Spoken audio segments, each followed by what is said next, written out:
Alright, so Mercedes owners, can we just talk about this for a second?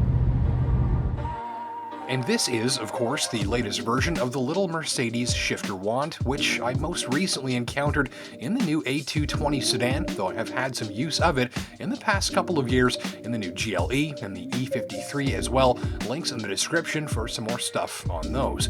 Actually, the all-wheel drive system in this new A-Class is really good too, but we're getting off topic. I'll put some more of that at the end for you. So anyhow, the shifter, and why now after using it in over a dozen different Benzes over the years, I'm finally making a video about it? Well, that's because it is something very special to me. And that is because after literally hundreds of thousands of kilometers of driving any and every car you could think of, this is the only feature that I encounter on a recurring basis that I just can't get the hang of. It's where the wipers are supposed to be, for heaven's sake.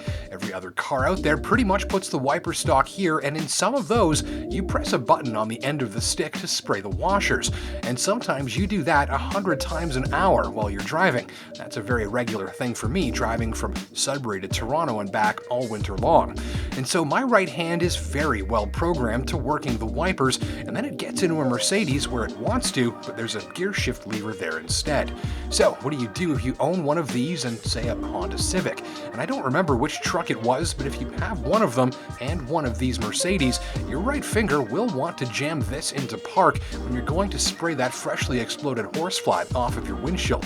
Now, I'm told that a computer lockout would prevent catastrophe, but then I did accidentally get this E55 into park while trying to spray the windshield. Thankfully, I was on snow and only going about 10 kph, but it made an awful sound. And whether that or accidentally jamming a car into park at 100 because the windshield was dirty, well, that's my fault for not knowing how to work my machine. End of story.